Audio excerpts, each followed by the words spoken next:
नमस्कार मैत्रिणींनो, शुभांगी रेसिपीजमध्ये आपले सर्वांचे स्वागत। आज आपण बनवणार आहे विदर्भ स्पेशल आणि खास करून बुलढाणा जिल्ह्यामध्ये बनवली जाणारी मिरचीची भाजी। याला कुठं दालगंडोरी सुद्धा म्हणतात। यासाठी आपण साहित्य पाहून घेऊ। 125 ग्रॅम मी मिरच्या घेतल्या आहे आणि एक आंबट चुक्याची जुडी घेतली आहे। त्यानंतर 250 ग्रॅम डाळ, अर्धा पाव शेंगदाणे आणि अर्धा पाव खोबरे आपल्याला घ्यायचे आहे। त्यानंतर 1 ते 2 गाठी मी लसणाची घेतली आहे आणि आलं, तसंच जिरं घ्यायचं आहे आणि कोथिंबीर। सुरुवातीला आपण आंबट चुका स्वच्छ पाण्याने धुवून घेऊ। त्यानंतर तो आपल्याला कट करून घ्यायचा आहे।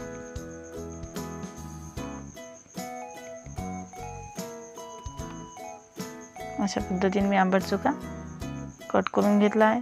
त्यानंतर आपल्याला मिरचीचे लहान लहान तुकडे करायचे आहेत। जर मिरच्या ह्या जास्त तिखट असतील तर आपण 100 ग्रॅम सुद्धा घेऊ शकतो, पण मी येथे 125 ग्रॅम मिरच्या घेतल्या आहे। त्यानंतर डाळ ही 2 पाण्याने स्वच्छ धुवून कुकरमध्ये घातली आहे। त्यानंतर यामध्ये आपल्याला मिरच्या घालायच्या आहेत। त्यानंतर आंबट चुका घालून घेऊ।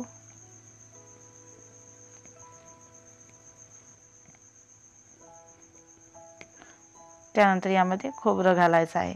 जेवढं आपण खोबरं घेतलं होतं त्यातील आपण यामध्ये अर्ध खोबरं घालून घेऊ। त्यानंतर अर्धे शेंगदाणे मी थोडेसे भाजून यामध्ये घातले आहे आणि अर्धे शेंगदाणे हे पेस्ट करता ठेवले आहेत। यामध्ये आपल्याला डाळीच्या दुप्पट पाणी घालायचे आहे। 2 वाट्या मी पाणी घातले आहे आणि कुकरचं झाकण बंद करून घेऊ। याच्या 3 ते 4 शिट्ट्या आपल्याला काढून घ्यायच्या आहे। तोपर्यंत आपण शेंगदाणे भाजून घेऊ। थोडेसे लालसर होईपर्यंत आपल्याला शेंगदाणे भाजून घ्यायचे आहेत।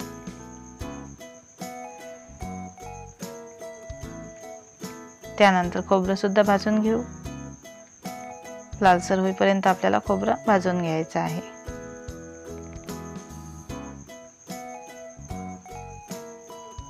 त्यानंतर मध्यम आकाराचा मी कांदा सुद्धा भाजून घेतला आहे।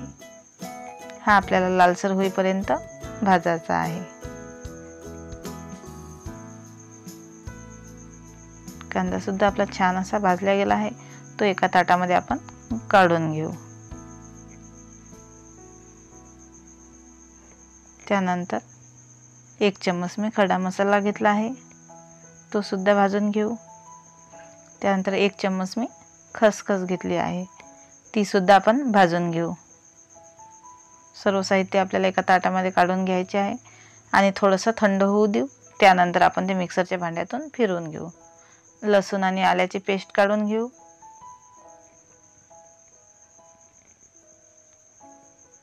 लसूण आल्याची आपण पेस्ट काढून घेतली आहे। त्यानंतर शेंगदाणे खोबऱ्याची आपण पेस्ट काढून घेऊ। बारीक अशी आपली पेस्ट ही काढून घेतली आहे। आता कुकरच्या 3 ते 4 शिट्ट्या झाल्या आहेत। कुकर सुद्धा आपला थंड झाला आहे। आता आपण तो उघडून घेऊ। छान अशी आपली भाजी शिजलेली आहे। आता आपण स्मॅशरने ते छान असं मिक्स करून घेऊ। त्यामुळे आपली जी भाजी आहे ती छान अशी एकजीव होईल। आता भाजी करता आपण एका गंजामध्ये गरम पाणी करून घेऊ।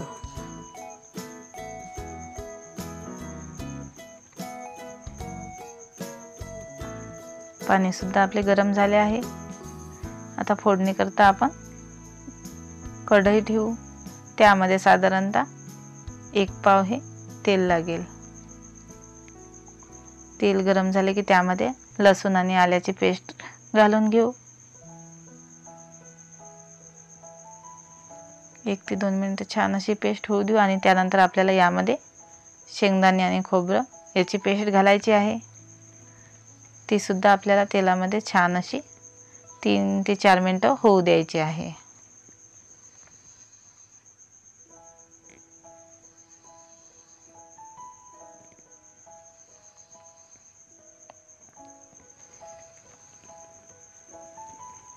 यामध्ये 1 चमच मी मीठ घातले आहे।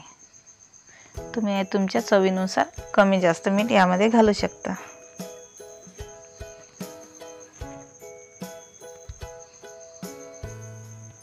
दोन ते 3 मिनिटं झाले आहे। यामध्ये क्रश करून आपण कसुरी मेथी घालून घेऊ। त्यानंतर यामध्ये आपल्याला 1 चमच मसाला घालून घ्यायचा आहे। सर्व आपण साहित्य छान असं मिक्स करून घेऊ। त्यानंतर अर्धा चमच हळद, हे सुद्धा आपण छान असं मिक्स करून घेऊ।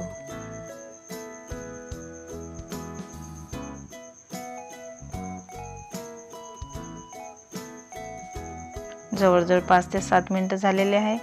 आपली जी पेस्ट आहे ती छान अशी या तेलामध्ये शिजत आहे। आता यामध्ये आपण भाजी घालून घेऊ। हे सुद्धा छान असं मिक्स करून घेऊ।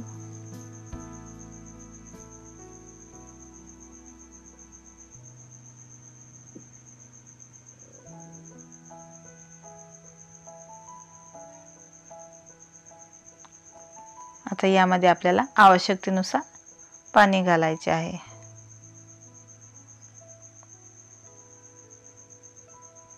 साधारणतः ही 6 ते 7 लोकांकरता भाजी बनवलेली आहे।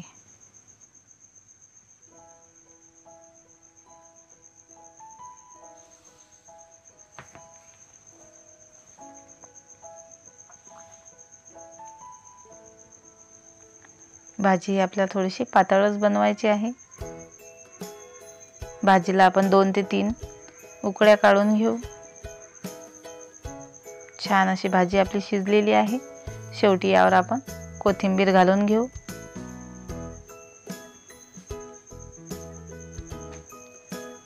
मिरचीची भाजी ही खास करून भाकरीसोबतच छान लागते।